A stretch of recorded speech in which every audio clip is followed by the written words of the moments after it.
Hey everyone, it's your favorite host, Marcus Norman of the Gentleman Style Podcast Show. And today I have a fantastic guest coming to the show today, Mr. Robert Mahoney. He's the leading expert in behavioral threat assessment, and the founder of TVTP Solutions. He specializes, and his company specializes, in helping communities transition from reactive security to proactive prevention. Through his great works, he empowers educators, law enforcement, and mental health professionals to collaborate on identifying the pathway to violence and interrupting that cycle through evidence-based strategies that him and his company are here today and spill the tea. How you, me, we can all keep ourselves safe in the current times we live in. And so, without further ado, I can't hold back this incredible man any further. Help me welcome to the stage the incredible Mr. Rob Mahoney.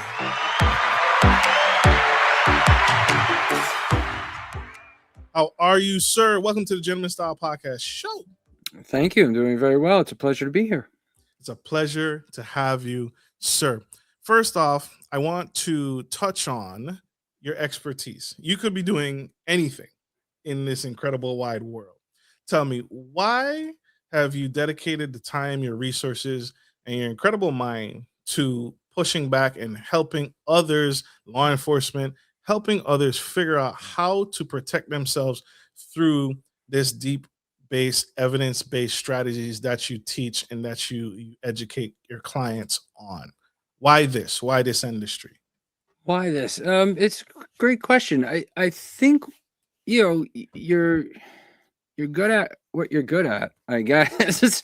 Not to toot my own horn, but my history sort of evolved from around 2005. I watched the reaction and response to Hurricane Katrina, and some of the things that I was seeing that became major problems within that response seemed very, very logical to me from the outside.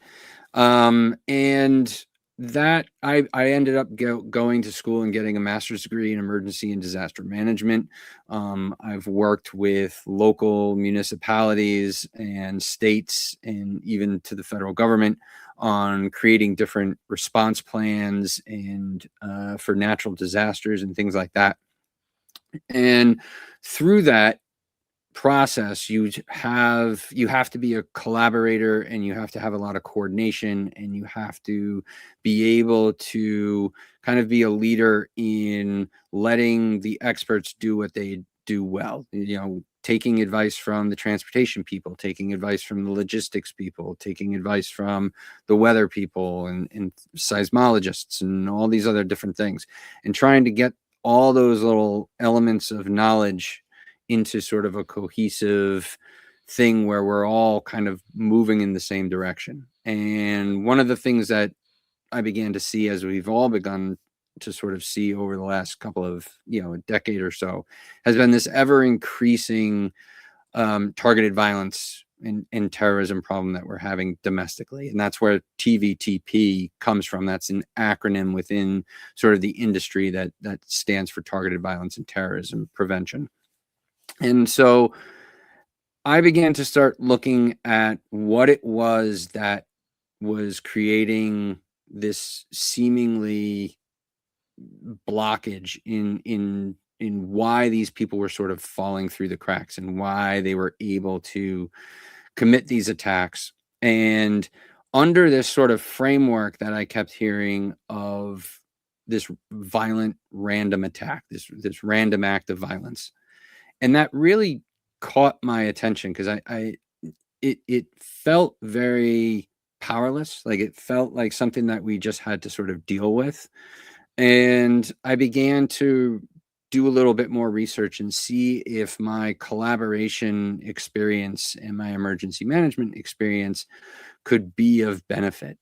And what I ended up sort of realizing that I hadn't realized before was that there really wasn't anything random about these attacks at all. And, we hear after an attack as more information comes out on the perpetrator that, they had a history of concerning behavior at school or at work, or they may have had touch points with mental health professionals or programs or social programs or things like that. Some of them have had run-ins with the police. And so there's sort of like this paradoxical narrative where we're framing this issue as sort of this random act of violence, and yet we have all this information on these perpetrators, which doesn't make any sense of why you would say it's random. And so I began to sort of really delve into this sort of paradoxical narrative and began to start reading more scientific research and psychological research about how individuals actually go through a very step-by-step process, how these grievances turn into sort of ideations and how that happens, and realize that we were really dismissing a lot of sort of psychological and emotional, I don't want to say tricks or hacks or techniques, but we weren't addressing the core issue from the context of a psychological or emotional problem. We were really trying to create more of a technological solutions, where we were trying to create more barriers with protection measures, or we were preparing and response measures and trying to get quicker with our response and things like that, and trying to just thread a needle that we had plenty of runway to sort of work with that individual to off ramp them before this sort of violent ideation even took place within them. Thank you for this. I want to stick right here for one more moment, and I wanted to ask about the young man, the young girl who's sitting there and saying, "I know what to do. If there's a threat, if I'm in school, bar the doors, put a bunch of stuff in front of the doors, don't let any intruders in, follow my school safety plan. If I'm out somewhere, I know what to do. If there's an earthquake, a natural disaster." For the unassuming consumer who thinks that the threat isn't real, and thinks, "I know what to do. I know what to do." What would you say to them to continue to debunk that myth of why weren't we paying attention to this before? Is it because we think we already know, or we're missing the mark because we truly don't know the capabilities of the potential risk, the capabilities of the potential risk that we actually can face on a day-to-day life? Why have we been missing the mark, which has led you to now specialize and train others on? So I think there's a couple of different factors that get sort of put into the pot and into the mix on this. And I think one of them I already mentioned, of sort of like this framing around random acts of violence, right? Sure. And when you create that framework, what you do is you put people into a protection and response modality, right? If you don't know where the attack is going to come from and you don't know when it's going to occur or anything like that, yes, by all means, put as many layers of protection between me and whatever the threat is, right? And so we get fences and bars and barbed wire and more security personnel and cameras and bulletproof glass and things like that, right? So those are all protection sort of methods that we go and put in place. Now, they have a prevention aspect to them, in that we are trying to prevent loss of life by putting those in, but we don't consider that to be prevention. We consider that to be in the protection realm, right? Mm-hmm. And then your response, like sort of get under the desk, block the doors, run, hide, fight, all these different things is response. So the attack is already happening, and therefore you need to respond. And again, this sort of goes back to this idea of like a random act where we don't know where it's coming, and therefore we have to sort of be on the ready at all times and prepare for this inevitable attack that we are just going to sort of be living through this worst bingo game ever conceived, in that if we roll C35, sorry, this is just our day to be, you know, a potential victim on an attack. And so I think it just sort of lends itself to, by framing it that way, that we move in that direction into more of the protection and the response sort of thing. The other layer that oh yeah, go ahead. No, you're good. I'm listening. Okay. I agree. I'm agreeing with you. The other layer to this, I think, is a fundamental misunderstanding of how behaviors occur. A lot of people will tell you that thoughts and opinions will influence people's behaviors, right? And in reality, what influences behaviors are feelings. Okay. So if you look at sort of like a waterfall, you will have a feeling that you will feel first. That will elicit some type of behavior. And then your thoughts and your opinions about something will sort of develop based upon that behavior. And then if you have to sort of justify your behavior, you're going to post rationalize basically what you have done. And there has been a lot of scientific research to sort of, you know, make this sort of more tangible. So when we talk about context, right? So we talked about sort of the random act of violence. If I come out and I tell you that in a certain event is going to occur on Earth, and 8% of the population will perish, okay? That creates a feeling within you of sort of danger and sort of alertness, right? And you're going to listen more. So that behavior of you're more engaged, you've heard something that makes you panic and fearful, and therefore your behavior is going to be listening to. So your thoughts and opinions haven't even really developed yet on even what that event is. Okay. Right. And you've already gotten engaged. If I reframe it where I say 92% of the population will survive after this event, you don't give it a second. Really, your behavior completely changes. You don't, it's water off a duck's back, because you're going to assume that, you know, you're going to be part of that 92%. And so your framework of your thoughts and opinions were directly related to the feeling that you had when the context was there. There was a study that was done a few years ago with first-time buyers of electric cars. And so they asked them to rank why they bought an electric car. And, you know, the first 3 or 4 were all sort of subjective reasons. You know, looks cool, technology, lack of, maintenance and things like that, right? Environmental impact was down probably around 7 or 8. They went back about a year later and asked the exact same question, and environmental impact went pretty much to 1 or 2.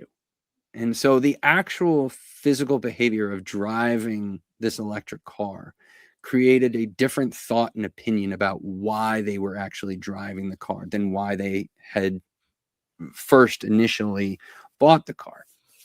And so when we talk about security and how we are able to prevent these things from happening, we often think that we have to follow some sort of logic or reasonable thing, like thoughts and opinions are based upon logic or reason or facts and data points and things like that. And so because of that, I think we dismiss this idea that the reason why these individuals are behaving the way they are doing, is because they have certain feelings around it, rather than trying to change their mind or change their thoughts and opinions. You end up sort of having to kind of go uphill rather than trying to change the way they feel about something, and their behavior will sort of move, right? And so I think there's this double layer of the way in which we contextualize this sort of problem and the way in which we attempt to solve this problem through sort of logical and reasonable means, rather than through more emotional and psychological elements that we somewhat dismiss. Absolutely. Absolutely. I love that you're talking about this. And I want to flip it to the other side now of the house. So you talked about the behaviors of an individual that we've seen, and they're not so random. They're actually less random than we actually give them credit for. Can you talk about the psychology behind why people see these signs, see these potential signs, see someone who's a potential risk, and we don't report these concerning behaviors? What's the Can you speak to the psychology of why someone can actually witness something that is unnatural, or you know, this person is exuding particular behaviors and we don't say anything? Can you speak to some of the psychology around that? So some of that is our own biases. A lot of what you will hear are sort of risk factors. This individual has a lot of risk factors and things like that. The issue with risk factors is twofold. One, risk factors are not predictive. Okay, you can have a lot of different risk factors and not go down a pathway of violence or go down other risky behaviors or things like that. The second part of the reason why risk factors are a slippery slope is because it's an outside looking in viewpoint, right? If you are in an environment where basically everyone around you sort of shares different risk factors, right? That's not a risk factor, that's just life. Okay. And so you impart, being from the outside, you impart your own biases onto these people that to you have risk factors that need to sort of be addressed. And we often look at behaviors, at least from a violence standpoint, and you mentioned it in my intro, of sort of behavioral threat assessment expert. I am an expert. I train people on behavioral threat assessment, on what to look for in different types of behaviors. I cannot stand the title for the life of me. And the reason why is because, again, going back to context, if I say that you're supposed to be looking for behavioral threat assessments or threatening behaviors and things like that, that is what you are going to look for. And so, to your question, why do we sort of sit on our hands? One of the reasons why we sit in our hands is because a lot of times these individuals' character arc is made up of a lot of different behaviors or instances or events in their lives that aren't threatening or related to violence at all. And so we don't translate those types of seemingly innocuous events in that person's life as being a precursor to some sort of violent lane that they're, or pathway that they're going to go down. So things like the death of a grandfather, or the breakup of a boyfriend or girlfriend, or even the loss of a job, or retiring, getting out of the military, or et cetera, et cetera, et cetera. These are all sort of things that in isolation don't really raise a lot of eyebrows, right? But these are also things that can be almost like a magnet for other negative things to sort of latch onto, or can compound. And so what we see with individuals who sort of head down this pathway is that they have sort of like a death by 1,000 paper cuts, where they are having a number of different crises that sort of attract other crises, and it becomes sort of a snowball effect. And then once they begin to sort of express threatening behavior, we ramp up our response and protection measures to try and intercede on, for our own protections. But we're trying to sort of thread a needle where the moment that we see a threatening behavior or an expression of a threat and the time of an attack that window can be extremely small. And so we don't always pick up on those types of escalating behavior until it's too late, or we report things to authorities, whether it's law enforcement, mental health, school leadership, things like that. And they sit on that information until some sort of threshold gets crossed. And so we are constantly in this modality of sort of responding to a crisis and hoping that our response methodologies is going to be quick enough and effective enough to thwart some type of attack, even though we have had a long storied history of events within that person's life that have been sort of precursors to sort of the events that we sort of are trying to respond to. Absolutely. I love this. This is good. You are taking me back down memory lane. When I applied for my local state police department, so state trooper, I'll never forget, one of the things in applying is they wanted to get a scope of my financial situation, my financial picture. And I'm also a military veteran, so I served. I've had a top secret clearance, and I remember the higher I went, the more, one of the many things that they inquired about my life is my financial stability. What's my credit score? How much money do I have in the bank? What are my assets? And why did that? And I can imagine, and I have an idea, but why does someone's financial picture give insight to the risk they impose or could impose to protecting a state senator? If the mayor of your city is giving a speech and you're called to serve in some capacity, why is my financial picture uh, why is that necessary in order to evaluate whether I'm a good, number one, applicant, but two, if I'm a potential risk or threat? Yeah, I would say it's probably more of a risk factor than anything else. Again, your Okay. financial status within the police department or within the military could create a risk of you needing more money, or it could become a risk that, like I said, where other crises begin to latch onto it, right? If you can't make rent, or if you can't, afford food, or you have to pay alimony or things like that, and you're financially strained, you may be at risk of accepting certain bribes or doing other things on the side that might sort of um, put in jeopardy your impartiality as an officer or as a soldier. And so I think it's a unique window, although it's somewhat of a small risk factor window. But it gives them a little bit of context as to, what potential crises they may have to handle, or that you may have to face in the future. Absolutely. I want to pick your brain on this great point before we pivot. I want to speak to you on, I feel like there's a rise in grievance based violence. If is that true?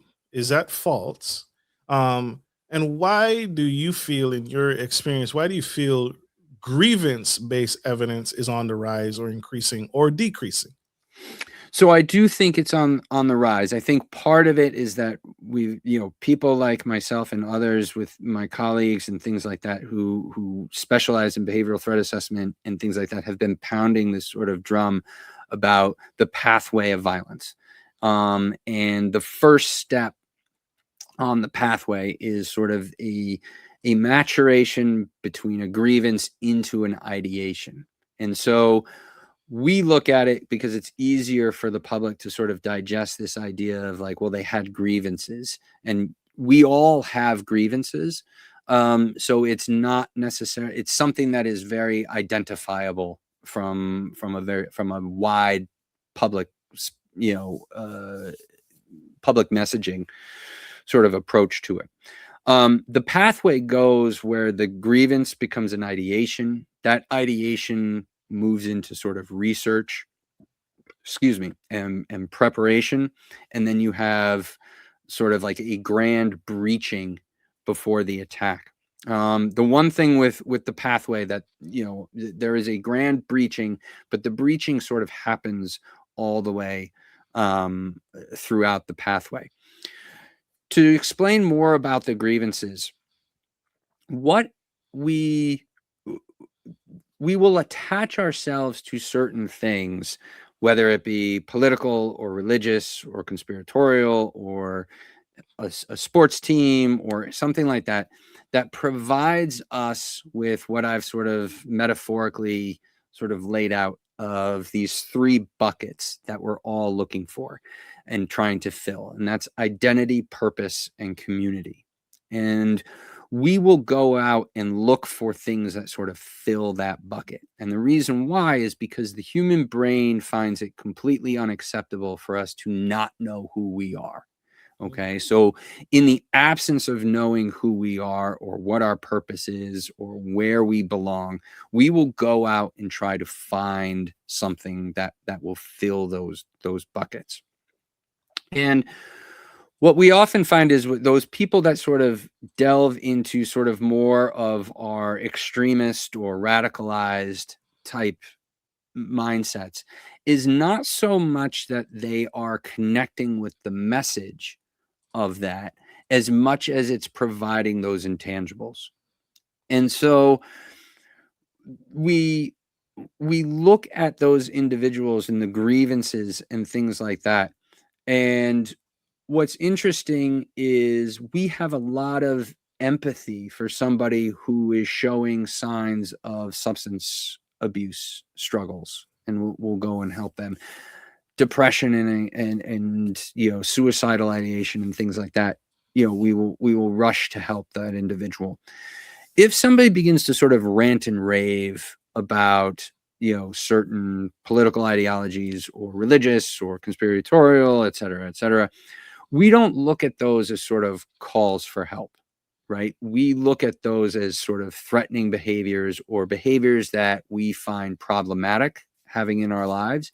And we will begin to sort of push those individuals away or isolate them away from us. And what that does is that compounds that feeling of, lack of identity, lack of purpose, lack of community. And they become more attached to whatever it is that is providing them with those buckets, with the stuff that's filling those buckets. And in the same way that people that you see going down sort of depression and suicide will often sort of test the waters to sort of see what type of reaction that they can get. They may mention that they're having a really tough time, or, that bridge, I wonder what would happen if somebody jumped off that bridge or something like that, just to sort of see if somebody is going to ask them more follow-up questions and try to come to their aid. It's the same sort of thing with people who have sort of been radicalized and are moving down this sort of grievance pathway of violence, where they will lay out little breadcrumbs and see what they can get away with or see who's going to come to their aid. And as people sort of begin to isolate them more, as people begin to sort of distance themselves, they feel subconsciously that they have to sort of ramp up their rhetoric and their behavior and become more erratic, because obviously what was working before, or what we thought was going to work before, didn't. And so let's go up a notch, right? And let's try to get that. And when it doesn't happen, we begin to sort of keep ratcheting it up and ratcheting it up. And irregardless of what the motivation is, all these individuals tend to follow the same sort of pattern, where it becomes sort of their raison d'etre. It's all that they want to talk about. It's all that they are obsessed about. It's all they research. It's all they look for online, because they feel a sense of purpose and they feel a sense of identity and community and everything else, where they don't feel like that on the outside. You can be radicalized, but not necessarily believe that violence is sort of the means to an end. That is a sort of different sort of maturation where it becomes, I am in such a need for someone to help me that I think that maybe I need to start treading down this pathway of violence. And so I will begin to start doing the research. I will start doing the prep. I will start, looking at different sites, or I will start tracking the movements of certain individuals or certain security protocols at a certain site or something like that. I may start acquiring weapons. I may start getting better at the weapons that I have. All the while, dropping clues and clues and clues. And so this sort of pathway begins to sort of become almost this out of control train.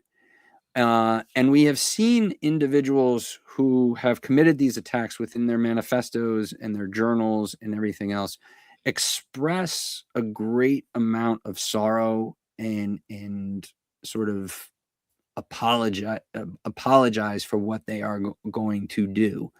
And one of the reasons why I think this happens is because they have not been sort of given a landing spot to sort of get off. And what I mean by that is, in the classic intervention that you would do for somebody with substance abuse, when you say you're going to do an intervention, that has a top-down power dynamic to it. Mm-hmm. And so an individual who is struggling with substance abuse actually needs somebody to sort of come in, grab them, and sort of lead them through to their sobriety, and sort of, make decisions for them and sort of put their foot down and say, you're not doing this anymore. We're going to take over.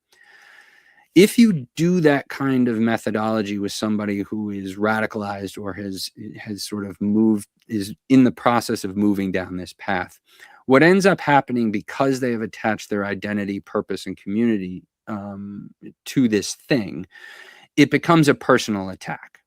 And so what you have to do is treat this more as like a hostage negotiation, where you have to provide them with another set of options. People are only as faithful as their options dictate.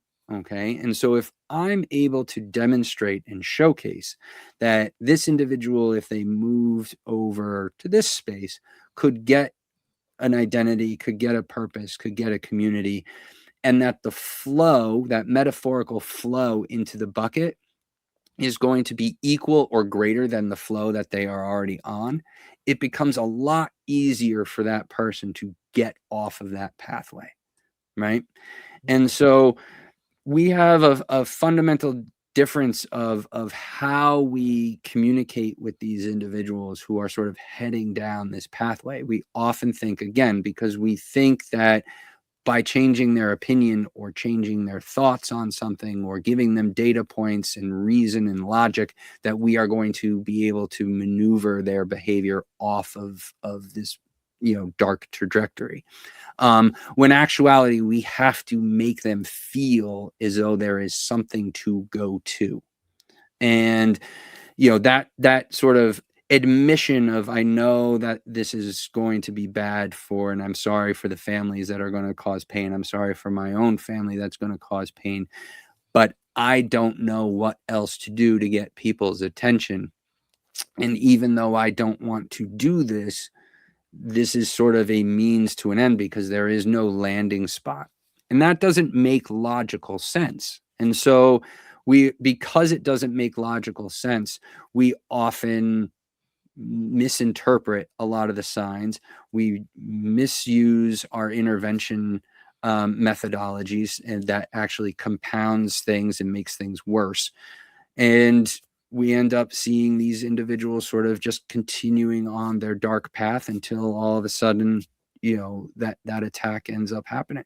It escalates. Absolutely. It escalates and explodes and gets over the top.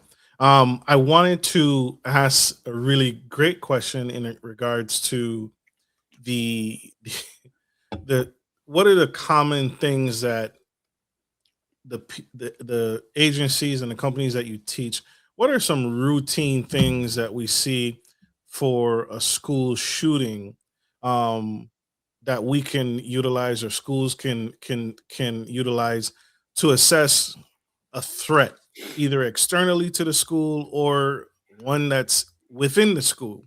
Does social media play a factor?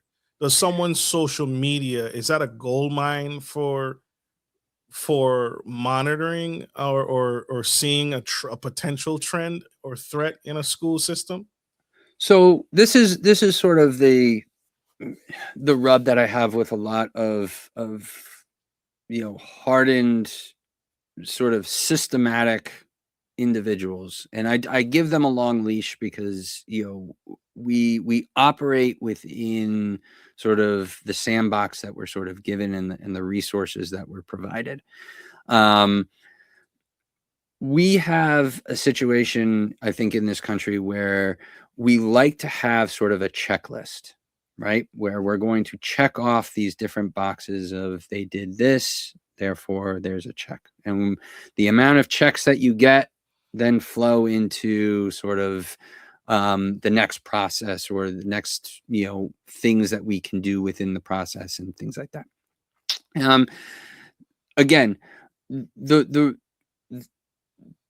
by having this sort of structured, systematic mindset that individuals are going to sort of not only just follow this pathway, but follow it in a linear fashion, that they are going to somehow trigger certain things at certain points that are going to be easily observable, that are going to be able to be assessed with a certain percentage of probability and things like that, is just false. So, if you go and talk to or report something to law enforcement, they are going to sort of assess whether or not something has been done that is illegal that they can intervene on. Okay.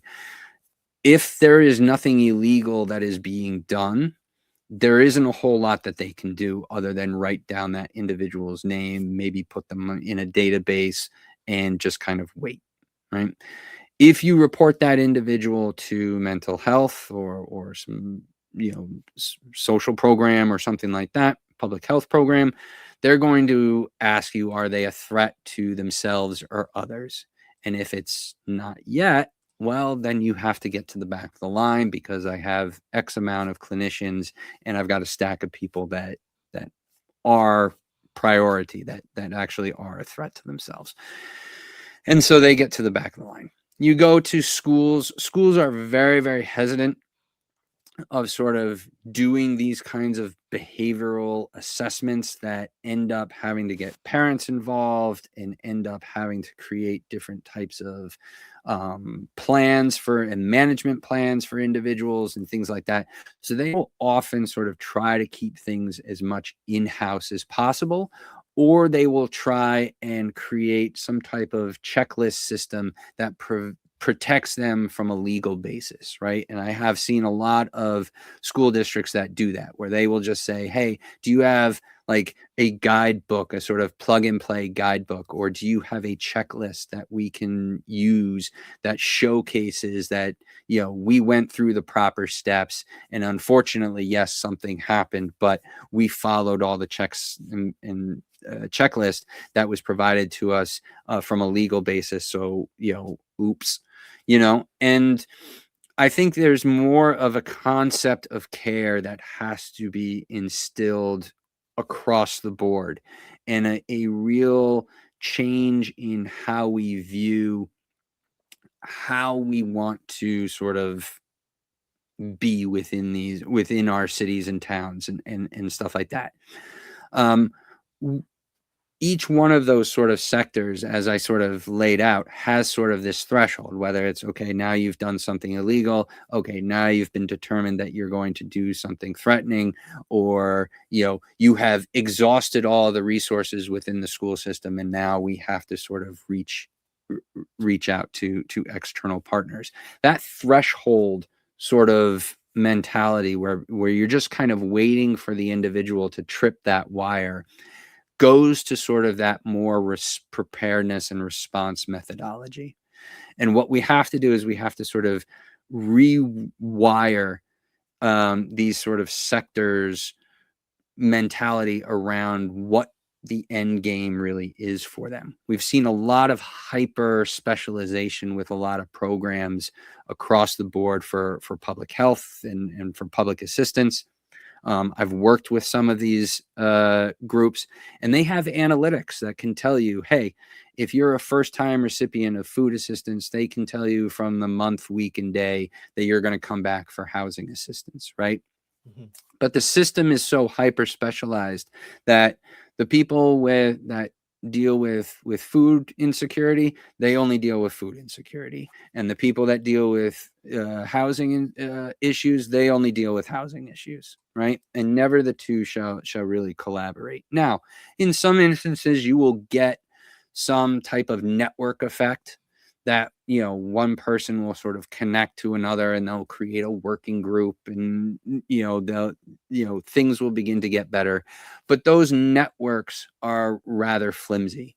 And in the face of these very structured, systematic lanes that we have sort of created, once somebody leaves the network or something takes priority, that network sort of falls.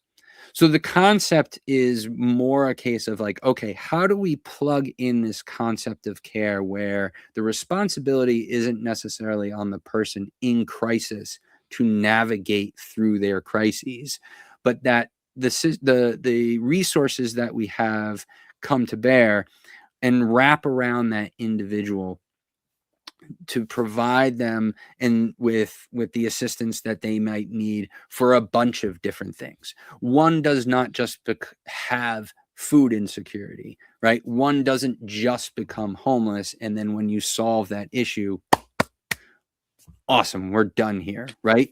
It is a mixture of a bunch of different things. Some are bubbling below the surface, some things are more apparent, but in combination, these things are all creating a crisis. And if you're that individual, you're just trying to put food on the table for that day and get through that day. You're not thinking 2 months, 3 weeks, and 4 days from now that you're going to get kicked out of your residence, right? And so there needs to be a different approach in how we just look at safety and how we look at prevention in its entirety, and try to integrate that into the way that we just do business.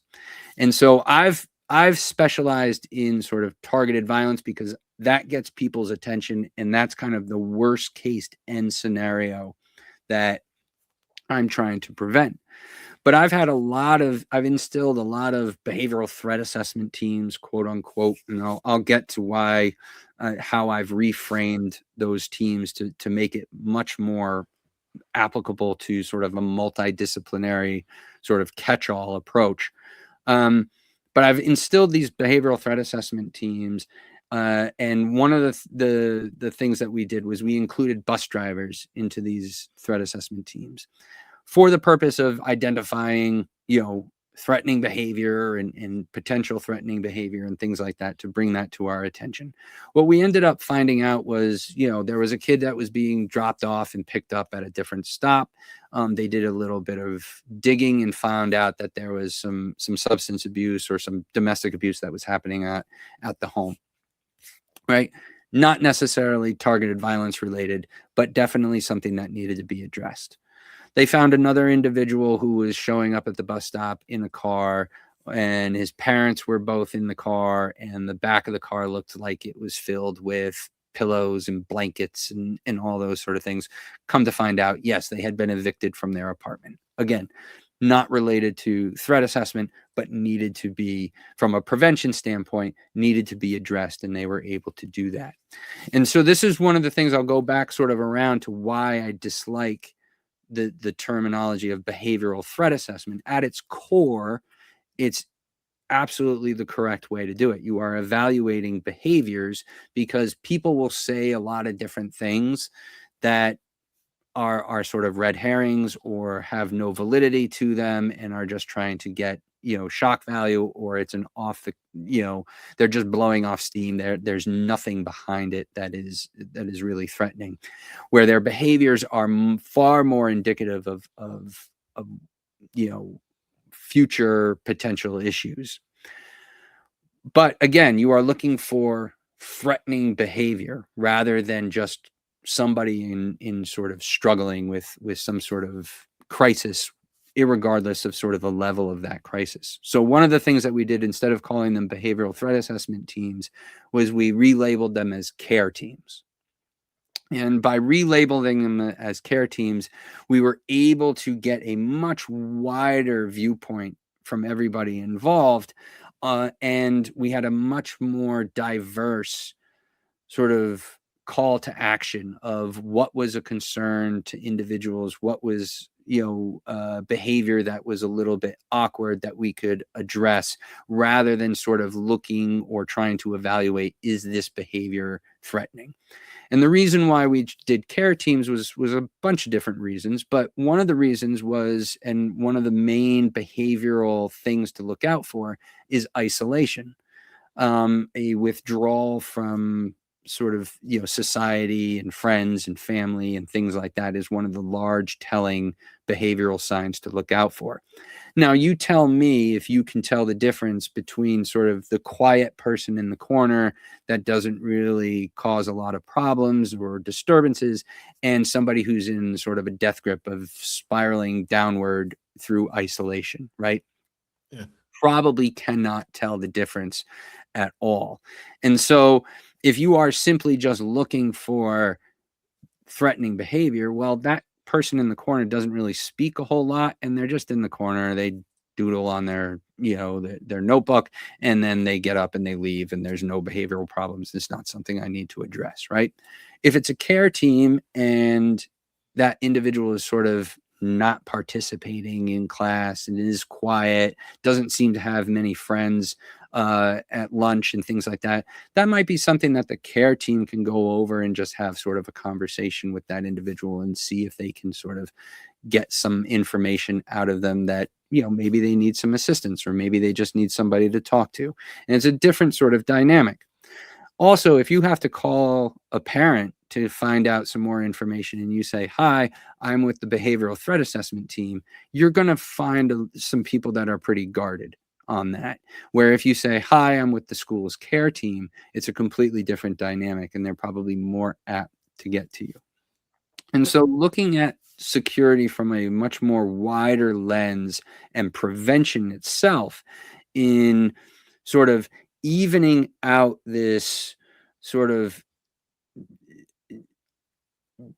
ill-valued, or how do I say it? Sort of an overvaluation of protection and response, and a devaluation of prevention, and trying to equal this out, I think creates a much more secure environment, a much better, more responsive environment to sort of small things that get done there or get addressed before they begin to sort of snowball into things. And as I've sort of coined this terminology of sort of like Zen security, and I've created this haiku of, as a security professional, your job is really to make the water as still as possible, so that you can begin to sort of better tell what's causing the ripple, right? And through a lot of protection and preparedness and response measures, what you end up doing, if you overvalue those things and you enter that into an environment, you create a lot of noise. And so those small little things that, are kind of nibbling around the sides, not causing like major ripples, but are still causing ripples, often go unnoticed, because you are solely focused on sort of the most loudest thing that is in front of you. And one of the things I try to impart on my audiences is that this isn't some type of checklist methodology that you need to sort of have a systematic approach on how you do this. We are already hardwired through sort of anthropological, evolutionary, whatever means, to sort of see these abnormalities, whether it's through sight, sound, smell, taste, a sixth sense, when somebody kind of comes in the room and there's just a different atmosphere when they sort of enter the room. All of these different things we are already hardwired for, because our brains have a limited amount of bandwidth. And so what our brains do is they prioritize those abnormalities, right? And so by trying to create an environment where the water is still, it creates a better environment for you to see these abnormalities and to sort of address them early on before they become sort of like this big wave in front of your face. And so there's I've gone on to your question for a bit here, but I hope that it provides a little bit more context as to sort of this sort of pitfall that we've created for ourselves, where we are a very highly specialized systematic approach. We don't like a lot of lane creep, right? So we don't those systems are not necessarily designed for a lot of collaboration or coordination of information. And so we just simply operate with the information that is in that lane. And I think that is one of the big reasons why these individuals kind of slip through the cracks, and why post-attack we end up finding them on 3 different databases, or a long history of multiple interactions with programs or institutions that sort of were dealing with a certain section of the crisis, but not the entire crisis. And so because they were only dealing with a quarter of the issue or 1/16 of the issue, they didn't see it as a piece of a larger puzzle that was being escalated and heading down this pathway of violence. Absolutely. Sir, I want to touch on the current economic state a little bit. We are currently at war. And so, but one of the things that I think is not helping is the media, and the disparity in the media, and who to believe, what to believe. As far as social media, should I listen to Fox News? Should I listen to CNN? The other thing is, I've heard some people say, because of how far Iran is, that there's no imminent threat to us. And so people, I feel, are kind of going about their day as normal. So I wanted to, and we, because one of the things that was said was, well, the missiles can't reach us. Their drones can't reach the United States overseas, over the distance of the ocean, right? And so there's no imminent threat. And I feel we've taken at least what I can visually see around me, we've taken sort of a relaxed posture. Should we be alert? Should we take a condition of readiness because we are at war, and just because their drones and their missiles can't reach us, or their boats can't reach us, doesn't mean we should relax it? Are we, or am I So I overthinking think it? there's different layers to this threat dynamic, right? Yes, There sir. is a level of threat from sort of like these international powers and international military, um, and the capabilities that they have in a time of war to sort of hit the United States and hit the country, and things like that. And sort of, in terms of, our alertness, or our sort of, see something, say something kind of mentality, and something that I think, okay, yeah, there's a level to that is there. I think sometimes it's hard for people to judge sort of what to look out for. Like, see something, say something has been around for a generation. Um, it is something that is a great marketing campaign, but it's light on details, right? See something, see what, but we somehow know what we're talking about. Say something, say to who, say what, but we all kind of know what it is. Um, I think from a domestic standpoint, um, what happens in the larger scope of things can be sort of these feeding events that become sort of inspirational to somebody who is sort of in that grievance state, right? And so if you look at it from, that standpoint of purpose, identity, community, if individuals see what's happening overseas, or see what's happening with the war, and have already certain political beliefs or leanings or affiliations and things like that. These type of events really can harden those things. They can fill those buckets with things, and they can provide sort of the more fuel to the fire of that grievance, right? And so I don't think that there's anything particularly, specific that needs to be looked at in terms of our readiness from an international attack as opposed to sort of a domestic attack that is motivated by the overall war, if that makes sense. Yeah, it does. Okay. It does. And that helps me. And so are you a prepper? I want to Are you a prepper? Do you know any preppers? I worked with a prepper and I was fascinated by how prepared he was. Seeming like for every scenario, he hunted his own meals. He hunted deer. He knew how to cure the meat, so to speak, and salt it and prep it and hang it in his garage. He knew how to make bullets.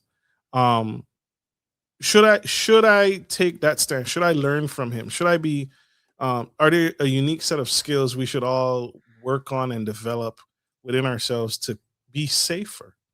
So I think there are certain things that we can do from a preparatory perspective for a lot of different things. So, depending on the type of weather that's in your area, there may be a need for a generator if you're living in, more woodsy areas than say in a more metropolitan area.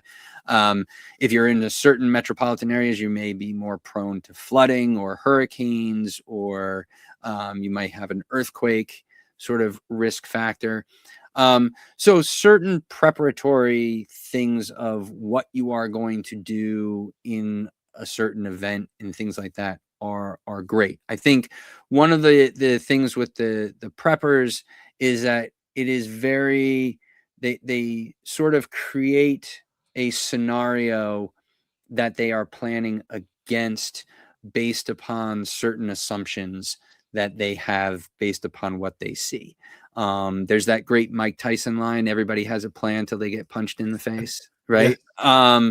And so I find that there is a certain level of prepperdom that I think you're getting less and less return on investment on it. I think depending on what the actual event is, and how those events sort of spill out into a bunch of different things that may not have been considered. And that's one of the things from my emergency management background that I had to deal with all the time, was where you sort of create this scenario, you try to plan as much as you can for it, and then your planning actually creates a different problem, or something happens within the event that wasn't foreseen, and you now have to shift everything, and all of your preparation, while good, doesn't really necessarily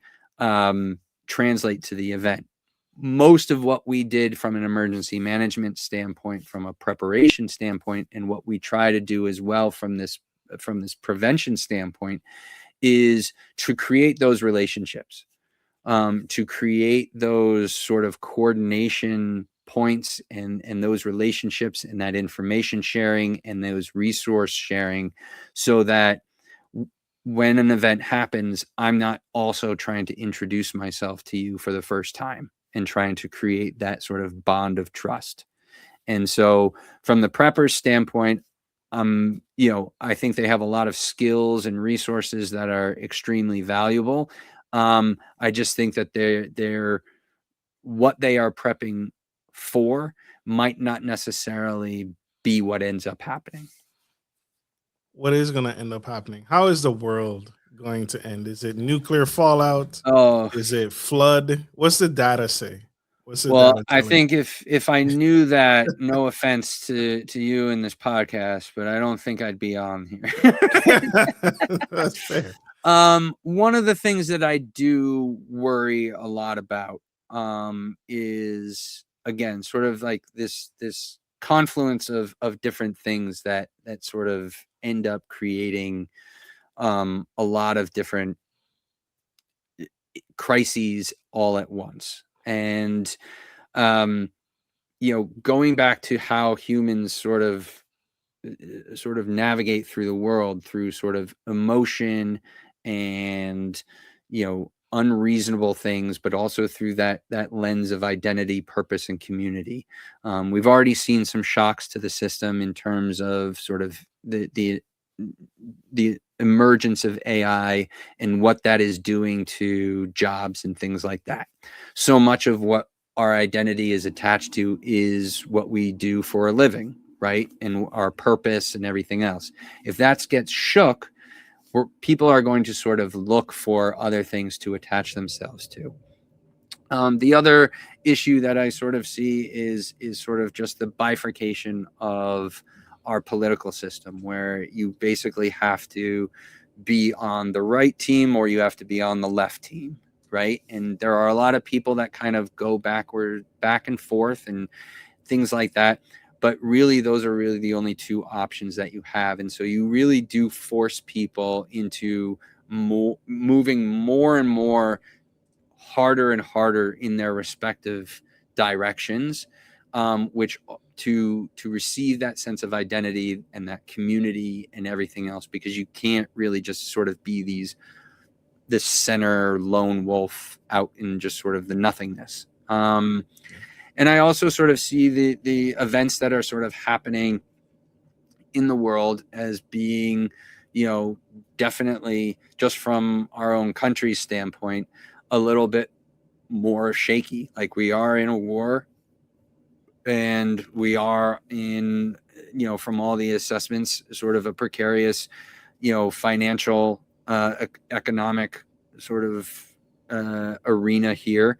And so my worry is that when these things begin to sort of, crumble around us and things like that, that people will have more of an identity crisis or a purpose crisis, or their community will sort of fall apart. And the things that we're giving, those intangibles, the things that they have latched themselves onto, as it sort of dissolves and disappears, they don't have a landing spot, right? Nothing is sort of there for them to find those things in other realms.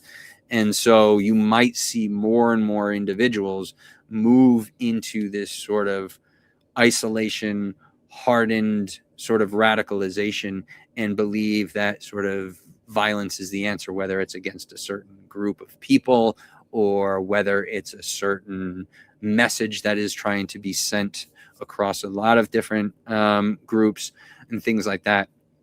And I just think that we're kind of, the systems that we have in place are just kind of ill-equipped to sort of handle that kind of shock. I mean, we saw that during COVID, right? We saw this a lot during, and I use radicalization sort of in quotation marks because, if you look at Alcoholics Anonymous, they'd use identity, purpose, and community in a very positive way, right? So I'll go to Alcoholics Anonymous. I'll say, hello, my name is Rob. I'm an alcoholic. Boom, there's my identity. My purpose, obviously, is to get clean. That's why I'm here. My community is everybody that's in this room, and their purpose is to help me get clean and to help, we're all going to lean on each other, and all of our identities are somewhat similar. You saw this during COVID, where a lot of public health, individuals and things like that felt very, very offended when there was a lot of pushback on the messaging around COVID and what they were saying and what that was doing to our lives and things like that. These people identified as public health experts. Their purpose was to keep the public healthy. Their community are other public health, doctors and things like that. And so when we started pushing back, they became really, really offended. A lot of people lost their jobs. A lot of people lost their identity. A lot of people lost their purpose. A lot of people had to move, or a lot of people had to leave their communities and things like that. And so it became a really shocking sort of thing to the system. And that hardens people, that brings people to search for things that they may not have have searched for before, make them believe things that they may not necessarily, that doesn't necessarily follow logic, but follows more of an emotional attachment and things like that. And so I really do sort of worry about another event like that sort of happening, where people's just whole sort of structure of reality begins to sort of crumble around them. And then where do they go, and what do they end up trying to attach themselves to? Yeah. A lot of people I knew during COVID, they literally moved back in with their family. They've been on their own, independent, living their lives, and then COVID happened, and then they're like, "No, I need to move back in with my parents." People sought groups of their own kind, of their own. So it was a fascinating, terrible time, tragic time, but Yeah, it can be very traumatic to the, you know, and those aren't, sometimes those are bruises, but sometimes those can be scars, and those scars don't really go away, and that can really fuel a lot of the grievances, right? And so, you know, it's not uncommon for people to have a lot of grievances. It's more a case of when those grievances start becoming sort of an ideation, and you begin to sort of see an escalatory, aggressive sort of, behaviors and things like that, that sort of matures out of certain grievances into an ideation that looks as if there's some sort of retribution or some sort of violence attached to it. absolutely.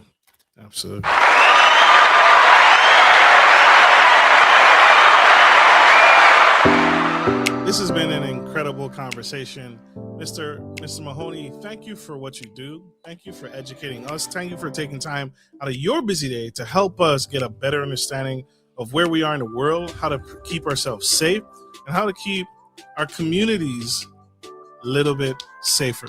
Sir, the train has left the station, but it's not too late for others to get connected, how people can find you. How can people find you? How can people learn more and schedule a consultation with you or your team?